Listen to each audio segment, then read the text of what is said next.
Assalamu alaykum, sevimli qarindoshlarım. Hammanglarning xush vaqti xayrli bo'lsin. Men Mihray Rahman. Kitob o'qish munbiri Avlodlar to'rbetidan Shirin Buloq sirasini bevosita o'qib tarqatyapman. Tunugun biz sirani o'qib, o'qiyotchilar qismining eg'ir savalligi degan qismiga kelib to'xtagan edik. Unda bo'lsa, diqqatinglar mushu temada bo'lsin. Boshlab ketdik. O'qiyotchilar qismining eg'ir savalligi. Son va suhbat jihati raqiblaridan ko'p tuvan turadigan musulmonlar qo'shini Makka qo'shini ustidan mutlaq ustunlik bilan g'alaba qilib, Badri kundikidan zo'r ta'siri texmi cho'ng yana bir g'alabani tarix betiga putay deb turganda, o'qiyotchilar qismidagi ko'p sonli kishilar intayin eg'ir bir savallik o'tkazib, vaziyatni tubdan o'zgartirib etdi. Ve musulmonlarga unutilg'isiz shundoq eg'ir musibatlarni keltirdiki, hatto Janobi Rasululloh sallallohu alayhi va sallamning hayotimi xavfga uchirg'ili tasla qoldi. Payg'ambar sallallohu alayhi va sallamning o'qiyachi qismiga oldingi saf mayli g'alaba qilsin yoki mag'lub bo'lib chekinsin, tog' ustidagi o'rinni qat'iy bo'shatmaslik haqidagi harbiy buyrug'ining to'liq tekstini oldingi mazmunlarda bayon qilib o'tdik.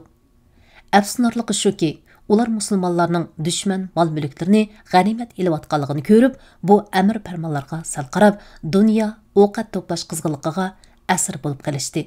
Hatto ularning ba'zisi g'animat yig'ayli, g'animat, odamlarimiz g'alaba qilib bo'lgan turuqliq, yana nimaga qarab turamiz deyishib vasvas tarqatdi. Ammo o'qiyotchilar qo'mondoni Abdullah ibn Jubayr raziyallohu anhu ularga payg'ambar sallallohu alayhi vasallamning buyrug'ini asıltib, "Ey musulmonlar, Rasulullohning sizlarga nima deganligini unutib qoldinglarmi?" degan bo'lsa-mu, lekin ko'p sondagi kishilar qo'mondonning bu aslatmasiga quloq solmay, "Bizmi ularning keyindan yetib olib, g'animat yig'ilishimiz kerak" deyishib, 40 kishi tog'dan tushib, qo'shinga qo'shilib oldi. Shunda qilib musulmonlarning orqa sepi mudofiasiz qoldi. Arqa sapda Abdullah ibn Jubayr boshliq 10 nafar odam oxirgi nafsigacha payg'ambar sallallohu alayhi va sallam belgilagan o'rindan ayrilmaganligini bildirishib mustahkam turdi. Xolid ibn Valid musulmonlar qo'shinini qurshab yo'qotishga qayta atlandi.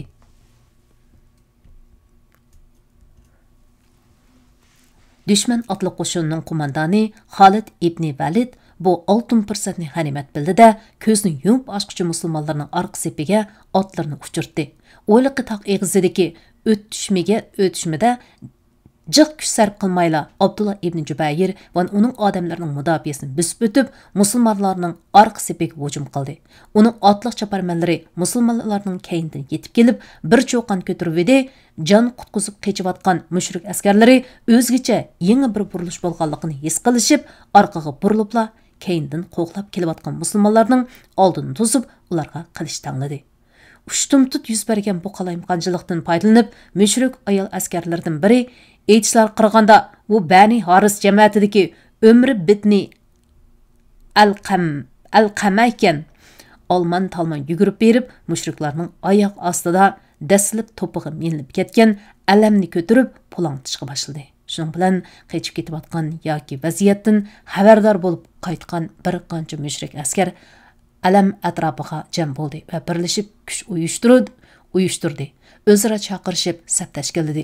Hatto ko'zni yumib ochquchi bo'lgan orliqda xeyli zo'r bir to'p mushrik qo'shin tashkillanib, musulmonlarga qaytirma zarba berishga o'tdi. Natijada musulmonlar oldi-keyni har ikki tarafdan qo'rishilib, ikki tosh orlig'ida so'qilishga boshladi. Payg'ambar sallallohu alayhi va sallamning dushmanning qo'rshab yo'qotish harakatida tutgan maydoni. Payg'ambar sallallohu alayhi va sallam bu chaqda bir qancha kishi 9 sahoba bilan qo'shinning keyinroq bo'lib, musulmonlarning jang ahvoli va ularning mushriklarni qo'g'lab yo'qotish ahvolini kuzatayotgan edi. Ushtumtut Xolid ibn Valid otliq qo'shinni besib keldi. Bu chaqda payg'ambar sallallohu alayhi va sallamning oldida faqat mundaq ikkili yo'l qolgan edi. Biri u o'zini va yendiki 9 nafar kishini elib, tezdan bexatar qulaylik makonga berib olib, qo'rshovda qolganlarni peshonasiga putilgan qismatni ko'rishga tashlab qo'yib, ular bilan kar bo'lmaslik. Yana biri, u o'zining xavf-xatarga yo'liqishiga qaramay, atrofda nima qilarini bilolmay gangrab qilayotgan musulmonlarni chaqirib, o'z atrofiga uyushtirib, tog' bag'rida qo'rshavda qolgan musulmonlarning yeniga yo'l ichib ilgirlay oladigan kuchli bir oldingi saf qalqinini barpo qilishni iborat edi. Mana bu shundoq hayot mamatliq jiddiy paytda payg'ambar sollallohu alayhi vasallamning Alloh taolodan o'zga hech nimadan qo'rqmas jasur qiyofati va tangdossiz botirona shijoati intayin ta'sirli ravishda yana bir qitim namoyon bo'ldi. U butun kuchi bilan ey Allohning bandalari, ey Allohning bandalari deb tovladi. Halbuki u bu ovozni musulmonlar anglab bo'lguncha mushriklarning anglab qoldiganligini allaqachon bilatdi. Lekin u mushundaq jiddiy ham halqiliq paytda xatarga tavakkul qildi va ularni chaqirib kuch tashkillash va qopsilib qolganlarni qutqizishga atlandi. Rost degandek mushriklar payg'ambar sollallohu alayhi vasallamning ovozini to'nib qilib musulmonlar anglab yetib kelguncha oldi burun bostirib kelib bo'ldi. Musulmonlarning gangrab qolganligi. Ammo musulmonlar dushman qo'shinining qurshovig'iga tushib qolgandan keyin qattiq gangrab qilib, bir bo'liklarining aql ho'shi o'chdi. Ularning yodi faqat o'z jinni muhofazat qilishdi bo'lib, jang maydonini tashlab tikib etish o'yida bo'ldi. Unda qilganda qandoq oqibatlar kelib chiqadiganligini yodig'imi keltirmadi. Bundaqlarning bir qismi Udul Madinaga qarab tikib etishdi. Hatto Madinaga kirib ondan to'xtadi. Yana bir qismlari darhol taqqa o'zini ilib panohlandi. Uchinchi bir turkumlari bo'lsa, mushriklar qo'shiniga aralashib ketdi. Natijada ikki taraf qalayma-qalashib ketganlikdan musulmon mushrikni ayrig'ilib bo'lmadi. Buning bilan musulmonlar orasida ancha-muncha bir-birini o'ltirib silish hodisasi ko'rildi.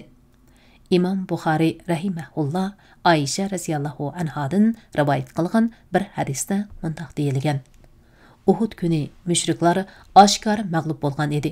Bu chaqda iblis, ey Allohning bandalari, orqanglarni, ya'ni keyninglardan paxas bo'linglar deb tovladi. Shuning bilan musulmonlarning raso ilgirlab kelayotganlari keyniga yinib o'zlarining orqasidan kelayotgan musulmonlar bilan urushdi. Bu chaqda Huzayfa radhiyallohu anhu otsi Yamani radhiyallohu anhuni ko'rdi-da, ey musulmon qayrindosh, Atam deb tovladi. Aisha radhiyallohu anha mundaq deydi: Alloh bilan qasamki, ular buning gapiga quloq solmay, oxir uni o'ldirib, ondan to'xtadi. Huzayfa ularga: Alloh sizlarga mag'firat qilar deb qo'ydi. Urva radhiyallohu anhu mundaq degan: Huzayfa radhiyallohu anhu vafot bo'lganiga qadar uningga yaxshilikning asri zoil bo'lmay keldi. Bu bir bölük musulmonlarning ichki qismida qattiq chuvalchilik yuz berib, eg'ir davolg'ush bo'ldi. Nurg'unlari tangirqab, qayoqqa mengishni bilolmadi. Mushundaq turayotgan bir paytda Muhammad o'ldi deb tovlagan ovoz anglandi. Buning bilan ba'zilarning chiqolmay qolgan jini necha chiqib, ruhiy quvvati sundi yoki yo'qolish girdobiga berib qoldi. Hatto ularning ichida ayrim bir qismlari urush qilish niyatidan yenib, qurolni tashlab, bechora bo'lib o'ltirdi. Yana ba'zi bir qismlar darhol Abdullah ibn Ubay osiylik qilib qaytib ketgan munofiqlarning katibishi bilan aloqalashib Abu Sufyondan omonlik elib berishga so'zlashni o'yladi.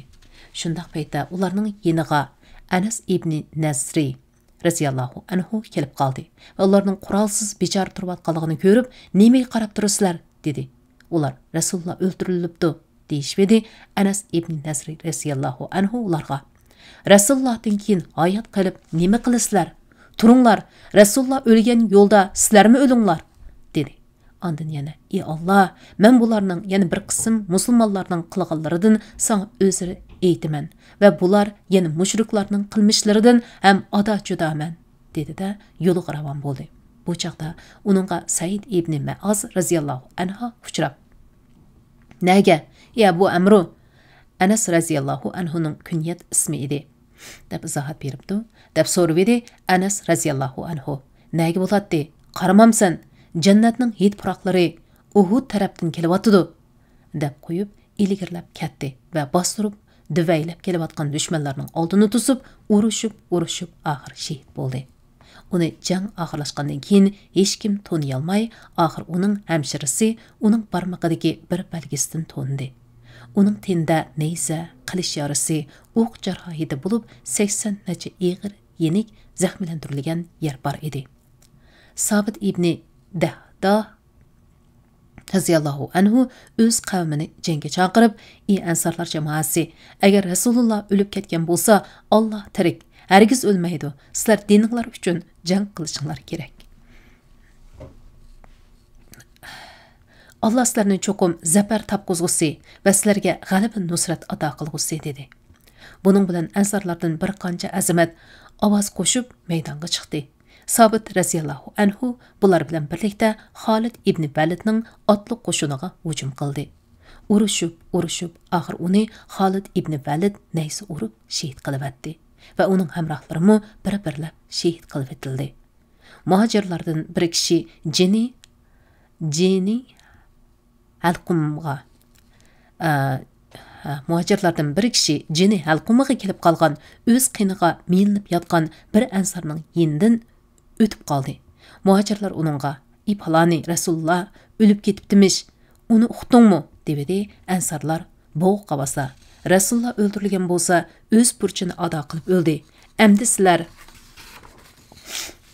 dininglar uchun jang qilishinglar lozim" dedi. Mana shundoq o'limga pisand qilmaydigan iroda va to'lib toshgan ishonch bilan musulmonlarning ruhiy quvvati asli kelishga boshladi. Va aql hushi joyiga tushib, o'ziga bo'lgan ishonchisi qayta tiklandi. Shuning bilan ular taslim bo'lish yoki Abdullah ibn Ubay bilan aloqalash uyidan voz kechib, qo'llariga qurol oldi va mushriklar to'piga hujum qilishga boshladi. Ular qo'mondonlik uyi tarafga yo'l ichib ilgirlashga urinayotgan paytda Rasululloh o'libdi degan xabarning yolg'on ig'vo ekanligi ma'lum bo'ldi. Bu xabar ularning kuchiga kuch qo'shgan chig'i, ular mislsiz botirlik va ajoyib jasorat bilan qon kechib urushib, oxiri muvaffaqiyatli holda qo'rshovdan qutulib, bosh qo'mondon, ya'ni payg'ambar sallallohu alayhi vasallam atrofiga to'planish harakatida muvaffaqiyat qozondi. Bu yerda yana butun Asiyoda faqat payg'ambar sallallohu alayhi vasallamda qolgan 3-chi bir turkum kishilar bor edi. Ular dushmanning qo'rshab yo'qitish harakati sezilgan hamon payg'ambar sallallohu alayhi vasallamning qishig'i qaytgan. Bularning oldin qatorida yanala Abu Bakr Siddiq, Umar ibn Hattob, Ali ibn Abu Talib raziyallohu anhum qatorlar bor edi. Ular aslida oldingi safda dushmanga qo'g'lab zarba berayotganlardan bo'lsa-mu, payg'ambar sallallohu alayhi vasallamning hayoti xatarga uchrash xavfi tug'ilib edi. Ular darhol payg'ambar sallallohu alayhi vasallamning qishig'i qaytib, mustahkam mudofaa qo'rg'inini shakllantirdi.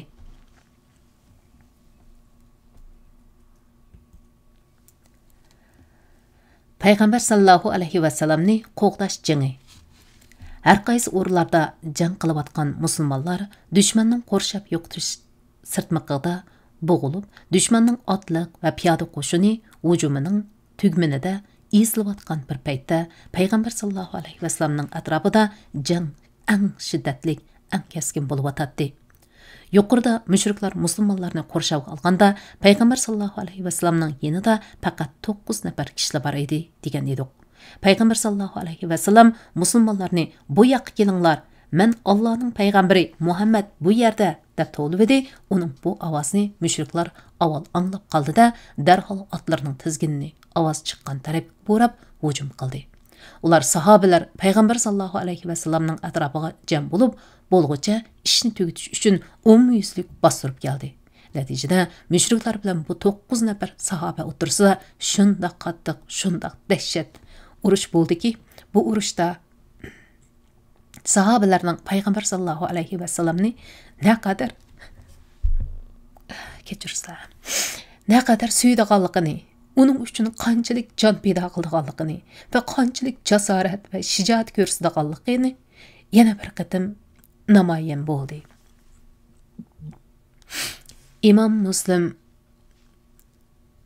rahimahulloh Anas ibn Malik raziyallohu anhudan rivoyat qilib aytadiki, shu kuni, ya'ni Uhud jangi kuni payg'ambar sallallohu alayhi vasallam ansarlardan 7 Qurayshdan 2 jami 9 kishi bilan bir yerga qapsilib qolgan edi. Mushriklar bostirib keldi. Payg'ambar sallallohu alayhi vasallam ularni kim to'sidi? Uningga jannat tayyor yoki u mening jannatga hamrohim bo'ladi? Dedimu devedi. Ansarlardan bir kishi oldiga chiqib, dushman bilan qattiq elishib, oxir shahid bo'lib ketdi. Dushman yana bostirib keldi. Payg'ambar sallallohu alayhi vasallam yana odam chiqardi. Ish shundoq davomlashib, hattoki yettaylarning hammasi bir-birlab tugadi.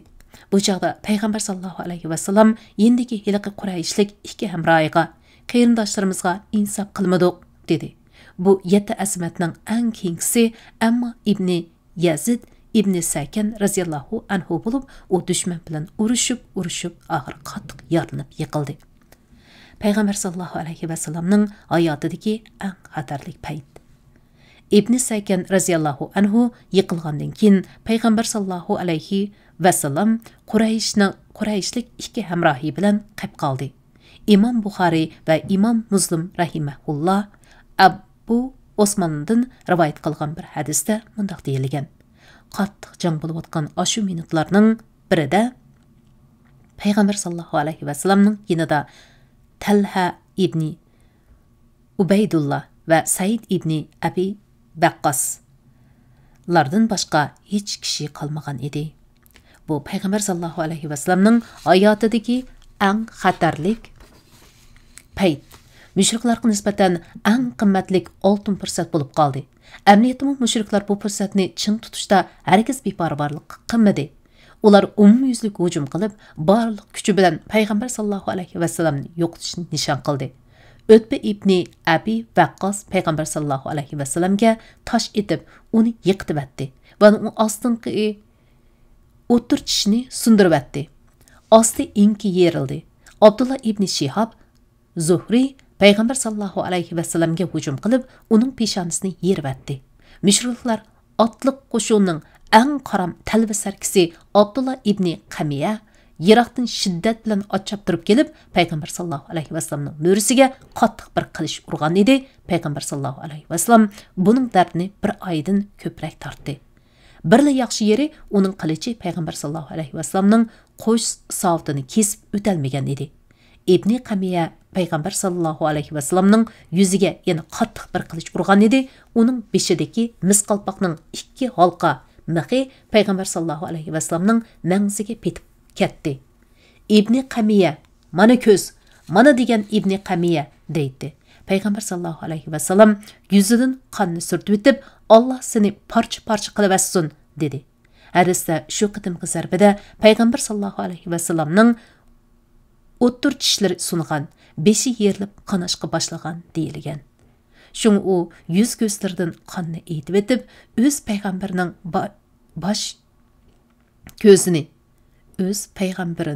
bosh ko'zini qonga bo'yagan va tishini chaqqan qum qandoqmi nijotlik topar? Halbuki bu payg'ambar ularni nijotlikqa chaqiryotsa dedi. Bu chaqda Alloh taolo: "Hech ish sening ixtiyoringda emas.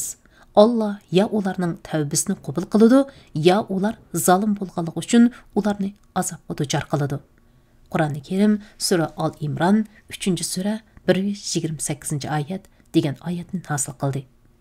Imom Tabarani rahimahullohning rivoyatida Payg'ambar sallallohu alayhi vasallam shu kuni o'z payg'ambarining yuz ko'zini qonga bo'yagan qavmga Allohning g'azabi qattiq bo'ladi degan.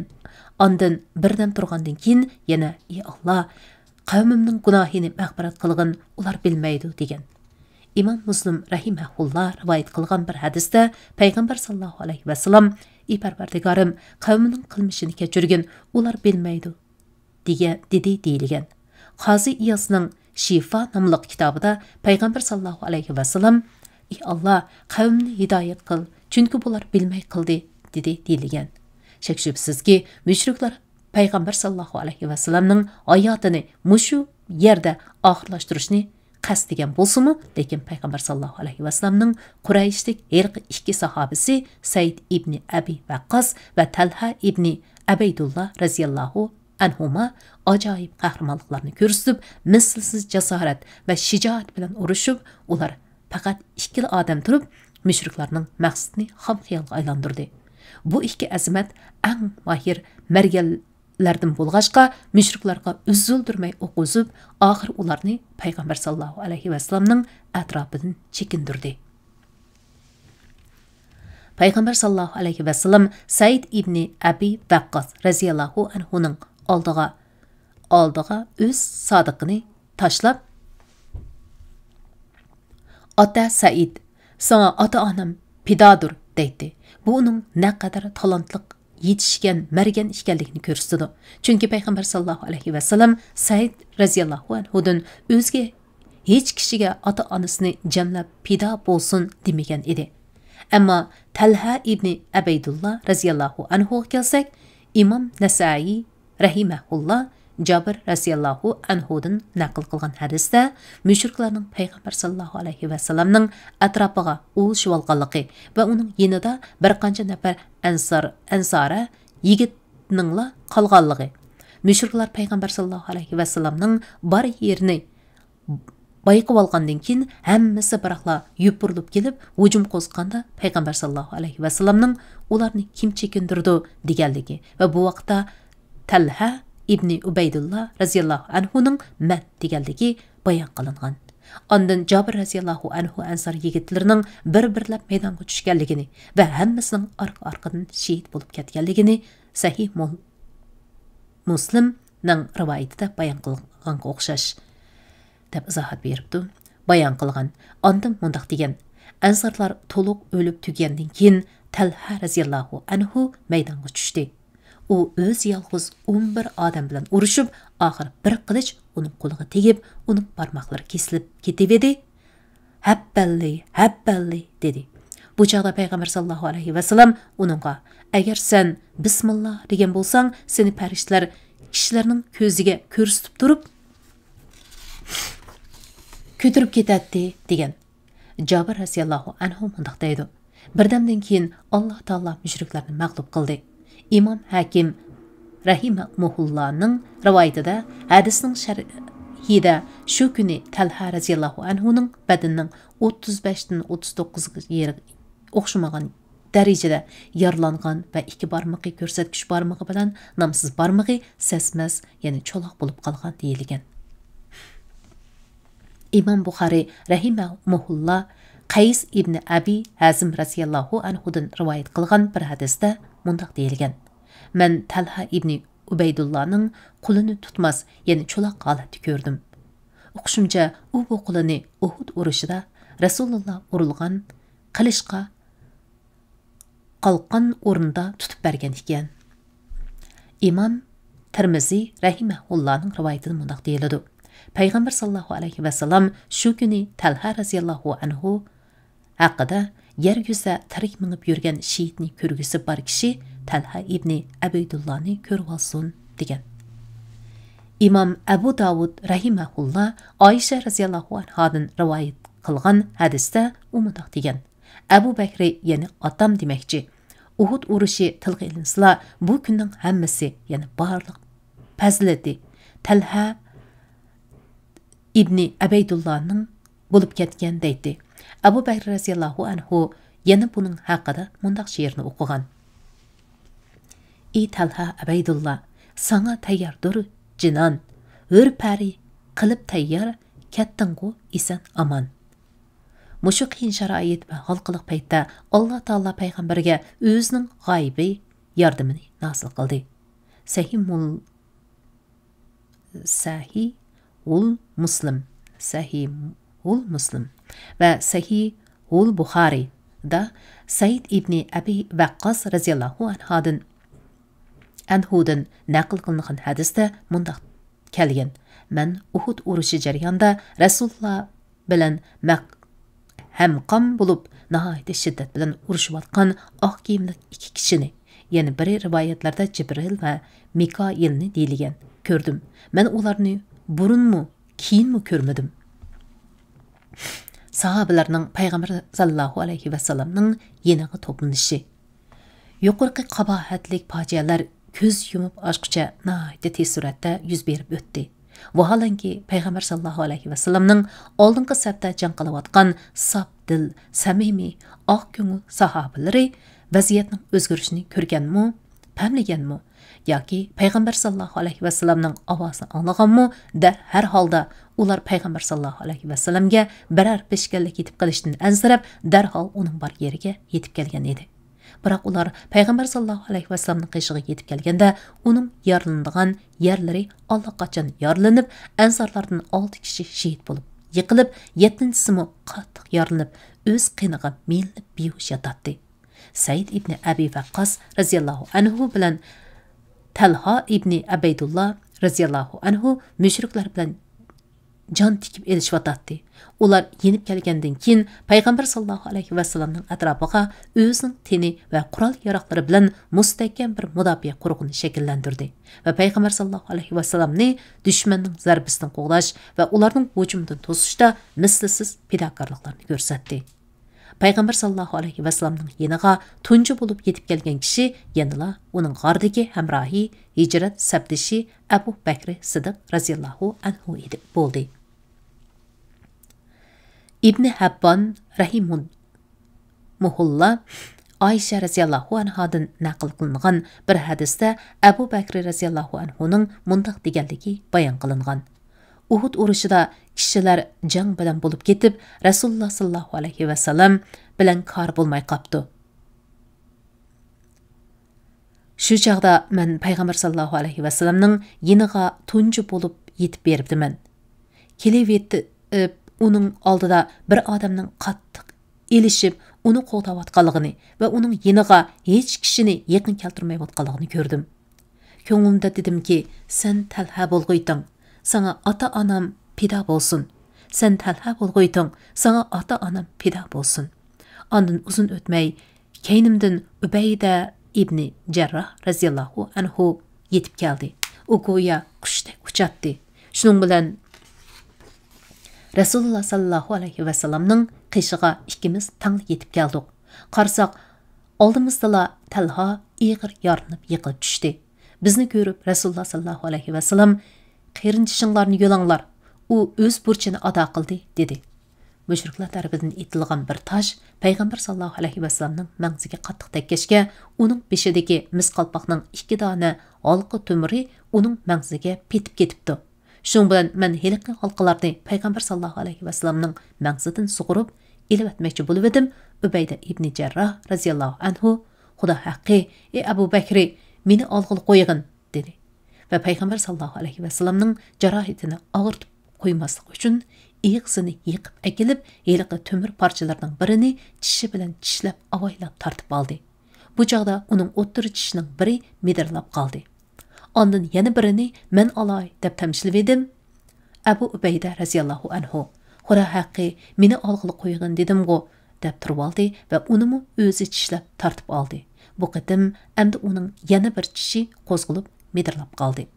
Mix parchalari yuzidan elib etilgandan keyin payg'ambar sallallohu alayhi vasallam "Qerindishinglarni yo'langlar, u o'z burchini ado qildi" dedi. Shuning bilan biz payg'ambar sallallohu alayhi vasallamni qo'yib Talha radhiyallohu anhuning qishig'iga berib, uni yo'lab jarohatlarini tangdik. Halbuki uning 10 necha yeri o'xshamagan darajada yaralangan edi. Meni bir izohat borki, mana bu Talha radhiyallohu anhuning shu kuni naqadar jasorat va shijoat ko'rsatganligini bildirdi. Deyilibdi. Mushu jiddiy paytda payg'ambar sallallohu alayhi vasallamning atrofiga bir bo'lak musulmon azimatlar to'plandi. Jumladan Abu Dujana, Mas'ab ibn Umayr, Ali ibn Abi Talib, Sahil ibn Unayif va Malik ibn Sina.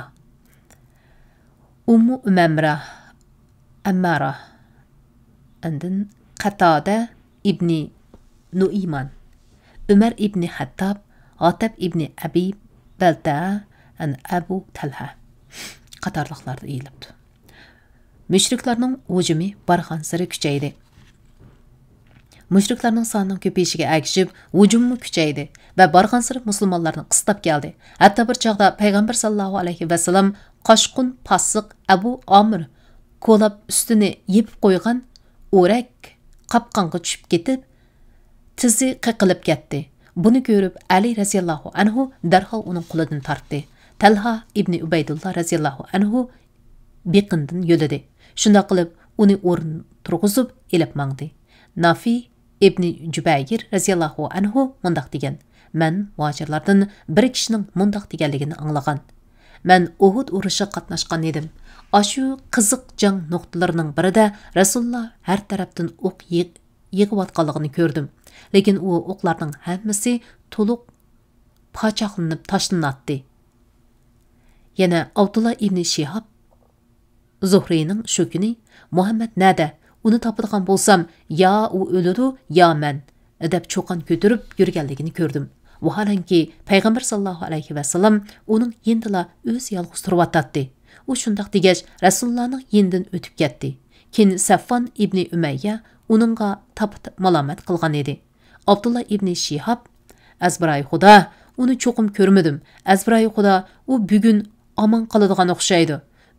Biz 4 kishi maxsus uni o'ldirishga ahd qilishib chiqqan turuqliq maqsadimizga yetolmabdi" dedi. Misli ko'rilmagan fidokorlik. Jang vaziyati dal mushu yerga yetganda musulmonlar ajoyib jasorat qahramonliklarini ko'rsatib, bas-basda shunda qurbonlarni berdiki, undaq o'zini o'limga tutib berish, badaliga boshqalarni qo'g'lash manzarasi teg'i insoniyat tarixida ko'rilib boqmagan edi.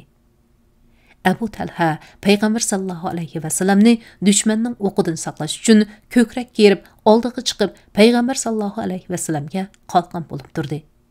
Anas raziyallohu anhu mundaq degan: "Uhud jangi kuni musulmonlarga ushtumtut mag'lubiyat yuzlanib qilib, Rasululloh sallallohu alayhi va sallam yolg'iz qoldi. Shuning bilan Abu Talha raziyallohu anhu qo'lidagi qalqonni ko'tarib yurib, Rasululloh sallallohu alayhi va sallamni dushmanning o'qidan qo'g'dabdi. Abu Talha raziyallohu anhu ustim harkan edi.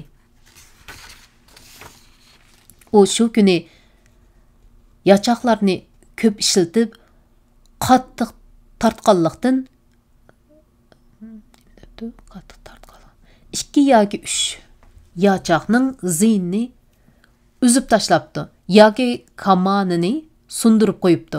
Rasululloh sallallohu alayhi va sallam uning oldidan o'tganlarga: "O'qni Abu Talhaga tashlab ket. Abu Talhaga tashlab ket" deydi ekan. U yana mundaq degan: Rasululloh sallallohu alayhi va sallam igizlanib dushmanning harakatini ko'zitib boqatdi. Bu chog'da Abu Talha raziyallohu anhu: "Sana ota-onam pido bo'lsin, ey Rasululloh, dushman tarafga qaramag'in. Sana o'q tegib ketmasin. Men oldingda turay. O'q tegsa menga tegsin, sana tegib ketmasin" deydi ekan.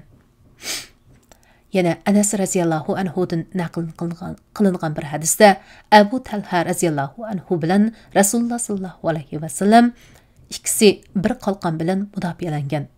Abu Talha raziyallohu anhu nahayda ustimarkan bo'lib, Rasululloh sallallohu alayhi va sallam uning otgan o'qining zoyi ketmaganligini ko'rib mamnun bo'ladi deyilgan. Abu Dujana raziyallohu anhu payg'ambar sallallohu alayhi va sallamning oldida tik turib, o'zining dumbisini qalqon qilib, payg'ambar sallallohu alayhi va sallamni dushmanning o'qidan qo'g'digan. O'q uning usti boshlariga qor yomg'irdak yig'ayotgan bo'lsa-mu, u medr-sadr qilmay ching turgan. Atib ibn Abi Balta'a raziyallohu anhu Utba ibn Abi Waqqas payg'ambar sallallohu alayhi va sallamning muborak tishlarini to'kib atganini qo'g'lab yurib, oxiri uningga kelishtirib bir qilich urib, kallasini dumiltib atgan. Ondan uning eti va qilichini g'animat elib qaytib kelgan. Said ibn Abi Waqqas raziyallohu anhuning bu qarindishning kallasini o'z qo'li bilan bakma olg'isi bar edi. Biroq u bu arzusiga yetolmadi. Balki uning maqsadini Atib ibn Abi Balta'a raziyallohu anhu amalga oshirdi. Sail ibn Unayib raziyallohu anhu mu ko'zga ko'ringan botir azmatlarning bir edi. U payg'ambar sallallohu alayhi va sallamga ta o'lguncha ilishqa qo'l bergan. Bu qitim u mushriklarning hujumini to'sishda favqulodda qahramonlik ko'rsatdi. Ashu jiddiy ilishish bo'layotgan paytda payg'ambar sallallohu alayhi va sallam qo'liga qurol ilib dushmanni o'q tutdi.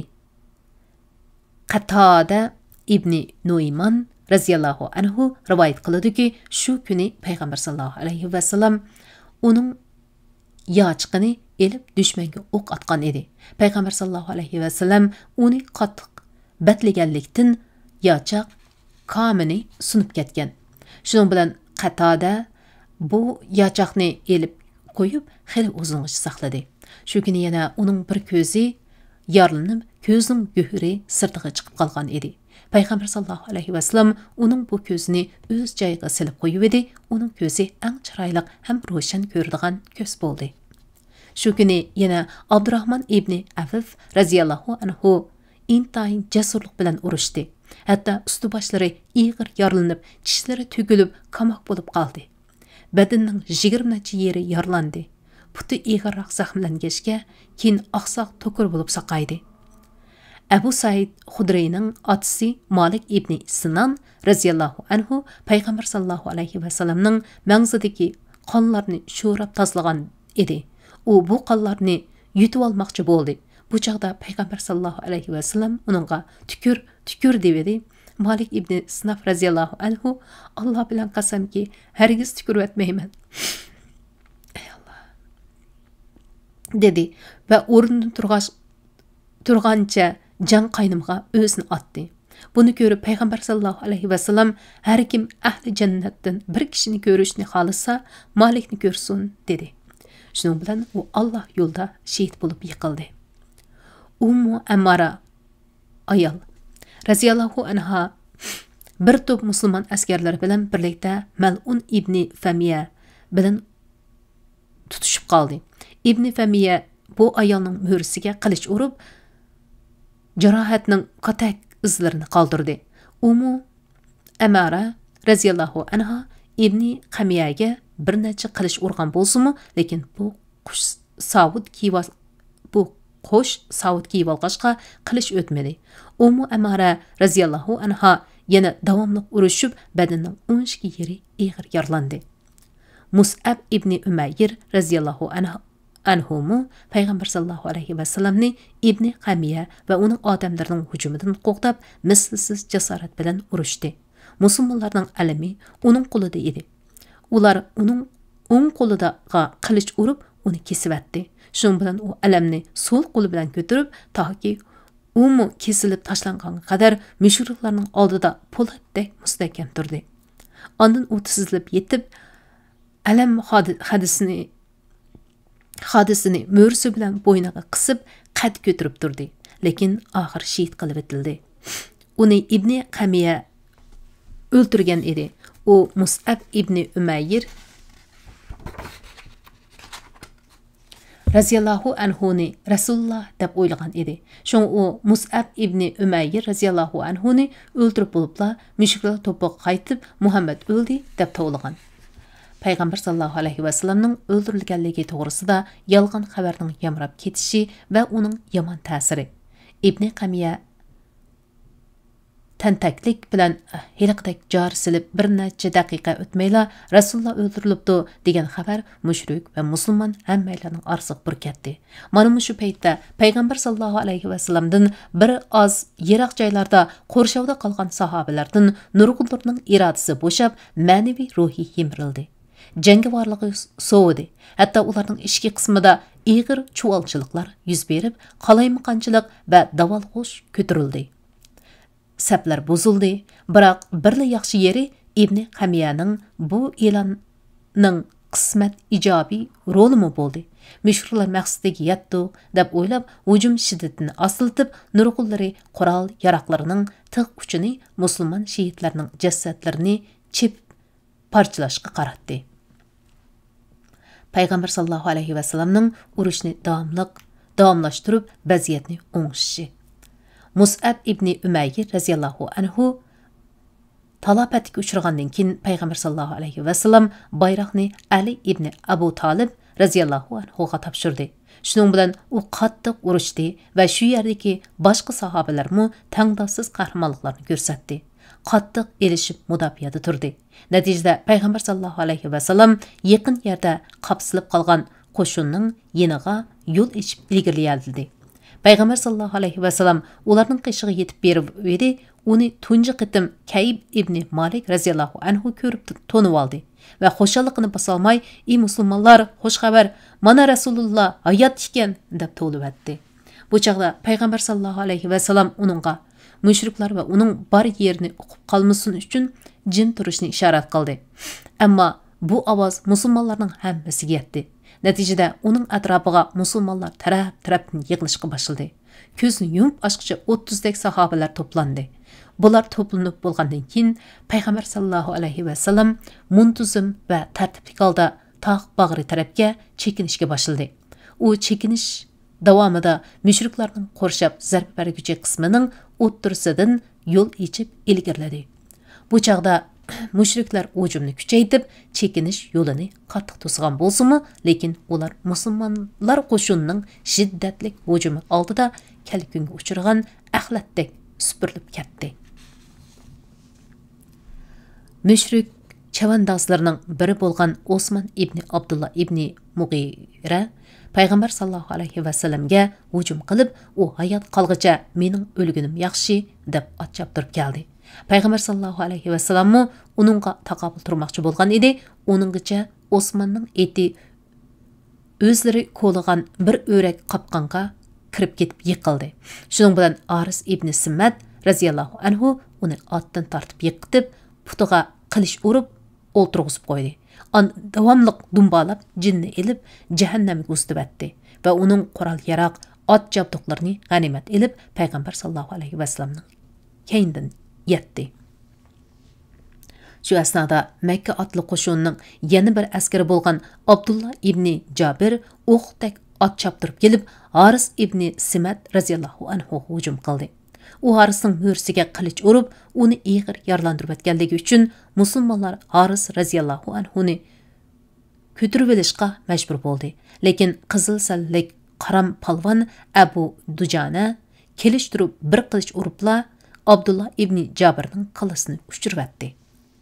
Mushundaq jiddiy urush bo'lib atgan asnoda Qur'oni Karimda ko'rsatilgandek musulmonlarni Alloh taolaning amilligi bo'lgan uyqu mügdek tutdi. Abu Talha raziyallohu anha mundaq degan: "Men shu kuni uyqu mügdek tutqanlarning biri edim. Hatto qo'limdagi qilichim bir necha qitim tushib ketdi. Shu tushib ketidi, men olaman, u tushib ketidi, men olaman, shunaq necha qitim takrorlandi. Mana bu shundaq shir kabi jasorat va o'limdan qo'rqmas shijoat bilan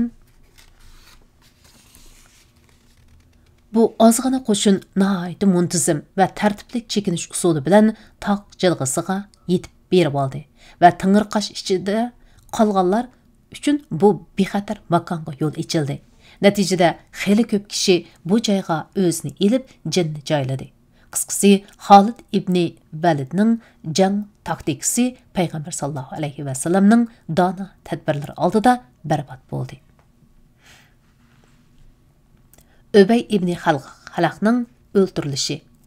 Ibn Issoq rahimahulloh mundaq deydi: Payg'ambar sallallohu alayhi va sallam o'zini tog' bag'riga elib olgandan keyin Öbey ibn Xalaf Muhammad qani bugun yo u o'ladi, yo men o'laman deb qattiq azbaylab qo'g'lab keldi. Bu chaqda kishilar: "Ey Rasululloh, uningga birimiz tushaylikmi?"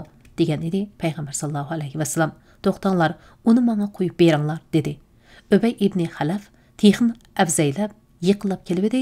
Payg'ambar sallallohu alayhi va sallam Aris ibn Simat raziyallohu anhuning naysiga qo'l uzatdi va uni qo'liga elib shunda qattiq silkinib qo'zg'aldi. Atrofda yaqinroq turganlarmi go'yo to'gi go'pishsa yung ushqandek to'zib ketishdi. U Bay ibn Xalaf kiyib olgan savut to'mir kiyim bilan bosh qalpoq orliqidagi yo'chuqdan uning bo'yin so'ngi dal ko'rindi. Shunga payg'ambar sallallohu alayhi va sallam eliqi bo'shliqqa udullab birli naysi urib edi.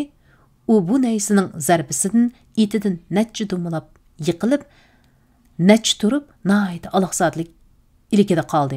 Shuning bilan u Quraysh bargohiga qaytib berib, vaholanki eliqi naysi zarbisi uning bo'ynini ozroqla zeda qilgan bo'lib, qonmi to'xtab qolgan edi. Azbray Xudo, Muhammad meni aman o'ldirdigan bo'ldi. Muhammad meni o'ldirdigan bo'ldi deb jo'ylashga boshladi. Ular Öbeyga bir oz qo'rqib ketibsan, xolos, Allah bilan qasamki, jarohating hargiz ig'ir emas degan bo'lsa-mu, u Muhammad menga Makkadagi vaqtida seni hamon o'ltiraman degan edi. Shunga jazm qilamanki, agar u Muhammad menga qattiqroq birini tükürsimi o'ltirdi dedi. Dar haqiqatan Allah Taalaning dushmani bo'lgan bu mal'un urushdan qaytishida Sarb degan yerga kelganda halok bo'lib yiqildi. Abul Aswadning Urabadin naql qilgan bir so'zda mundaq deyilgan: u yo'l bo'yi qalidek mungrab Allah tavba chaqirib mangan. Nihoyat xursunib azbaray Xudo, agar mening hozirgi dard alamlarim zil majoz ahliga tashlansa, ularning hammasi halok bo'lgan bo'ladi degan. Müşriklar qo'zg'agan oxirgi hujum. Payg'ambar sallallohu alayhi va sallam tog' jilg'isidagi qo'mondonlik o'rniga yetib berib olgandan keyin mushriklar eng oxirgi bir qitim keng ko'lamli hujum qo'zg'ab, musulmonlarning qoldiq kuchlarini tozalab yo'qotmoqchi bo'ldi. Ibn Issoq rahimahulloh mundaq deydi: Payg'ambar sallallohu alayhi va sallam bir chog'da o'zini jilg'iga elib turishiga uchtumtuq tog' ustida Xolid ibn Valid va Abu Sufyan ibn Harb boshchiligida bir bo'lik kishilar paydo bo'ldi. Payg'ambar sallallohu alayhi va sallam bularni ko'rib, "Ey Alloh, ularni bizdan ustun qilmag'aysan" deb tiladi. Bularga qarshi Umar ibn Hattob raziyallohu anhu va muhojirlardan bir bo'lim kishilar hujum qo'zg'ab, oxir ularni tog'dan qo'g'lab tushirdi. Mag'aziul Mavi degan kitobda zikr qilinishicha, bir chog'da mushriklar tog' ustida paydo bo'lgan. Shuning bilan Payg'ambar sallallohu alayhi va sallam Said raziyallohu anhuga ularni qo'rqitgan, ya'ni chekindirgan degan. Said raziyallohu anhu uningga: "Men yolg'iz ularni qandoq chekindirman?" deganda Payg'ambar sallallohu alayhi va sallam yiliqi gapini 3 yoki 4 qatim takrorlagan. Shuning bilan Said raziyallohu anhu yendiki sodiqidan bir o'qni chiqarib, ularni bir-biriga raso challab atgan. O'q naq tegib, ulardan biri jahannamga yo'l olgan. Said raziyallohu anhu mundaq degan: "Ondan sadoqlarimni oqtirib, yana bir tal o'q topdim-da, uning bilanmi yana bir mushrikning jinidan judo qildim. Orqadan qo'limni tiqib, sadoqdan yana bir tal o'q tepib, bir mushrikga atgan edim, u yer tishildi. Shuning bilan ularning hammasi tikibatdi. Men ko'nglimda bu cho'qim muborak o'q ekan dedim va uni sadoqda saqlab qo'ydim. Heliq o'q u olamdan o'tganga qadar uning yenda saqlanib keldi." Said ibn Abi Baqqas raziyallohu anhu olamdan o'tgandan keyin heliqi o'qni uning avlodlari saqladi. Musulmon azimatlarning oxirgi bir nafsi qolg'ucha elish irodasi. Mushidamlar, ya'ni jang og'irlashay deganda, musulmon azimatlarining davomli jangovar holatda turdiganligi va ularning Xudo yo'lida o'limni mansitmaydigan irodasining borligini aks ettiradigan mundaq ikki voqea yuz berdi. Birinchisi, Kayb ibn Malik raziyallohu anhu mundaq deydi: "Men Uhud jangi og'irlashay deganda, mushriklarning musulmon shehidlarini parchalab, inson qalbidan chiqqan vahshiyona qilmishini sodir qilayotganligini ko'rdimda, o'rnimdan turib jang maydonining u chetiga o'tdim. U yerda bir mushrik musulmon shehidlarini orlab yurib, ularga puti chetilgan qo'ydek tayyor yetinglar degan. Ularning savut dubulg'ularini yig'ib etibdi. Uningdan yiroq bo'lmagan yerda bir musulmon dubulg'isini yuziga tashlab, uning kelishini kutib yetibdi. Shunga men uning keyindigirak o'tib, har ikki tarafni kuzatdim. Qaramaqqan mushrik taraf musulmondan ko'p ustun ko'rinadi. Men ulardan nazarimni uzmay qarab turdim. Hatto bir chog'da ular oxir tutishib qoldi va yiliq musulmon qovul basti kelgan mushrikni bir qilich uribla sag'irsig'icha pichib, ikki parcha qilib tashlab atdi. Ondan yuzni ichib, "Qandaqroq ekayib, mana men akang qarag'ay Abu Dujana" dedi. Ikkinchisi, urush oxirlashgandan keyin bir muncha musulmon ayollar jang maydoniga yetib keldi. Anas raziyallohu anhu mundaq degan: "Men Oysha, Abu Bakrning qizi va Sulaym raziyallohu anhumalarning putqo'llarini shimoylab, suv tulumlarini yudib, suv akilib yaralangan va holdan ketganlarning ig'izga suv temitayotganligini, suv tugisa yana berib akilib yardorlarga berayotganligini ko'rdim." Umar ibn Hattob raziyallohu anhu Salid ayol: "Uhud kuni bizga tulumda yudib suv to'shib beradi degan ekan. Mana bu botir onalar ichida Ummu Ayman raziyallohu anhamu bor edi. U aslida Madinada qolgan bo'lib, qisman musulmonlarning Madinaga qochib kirayotganligini ko'rib, qattiq echindi va ularning yuziga to'p chechib, "Mengish, tezdan uyingga kirib yip yingna, yik choqlaringni qo'lingga elish, qilishni bizga ber, urushga biz chiqamiz" deb aybladi. Ondan u intayin tez surat bilan yo'l yurib, Uhud teg'i jang maydoniga yetib kelgan edi va musulmon ayollar bilan birlikda yordar va olsizlarga suv berish ishni boshlab o'tgan edi. Ushtumtut uningga Abbon ibn Arqa ismli bir mushrik o'q etib yiqitib o'tdi. Bu chaqda kiyimidan ayrilib edi, o'q dal Abbonning yuragiga sanjilib, uni yiqitdi. U yan-bu-yan bir puchulinib, muzayda yalang'ochlanib qoldi. Buni ko'rib payg'ambar sallallohu alayhi va sallam kulib soldi. Kulgandimi qaqoqlab kuldi.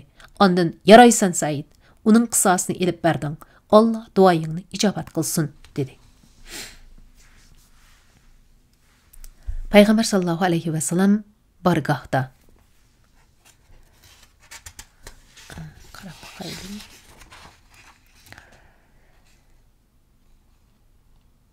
Meningcha hozirmi soat 1ga berib qopti. Bugungi bevosita anglitishni mushada to'xtay. Hammanglarningki qimmatli vaqtinglarni chiqarib diqqat berganinglarga rahmat. Alloh rahmat qilsin.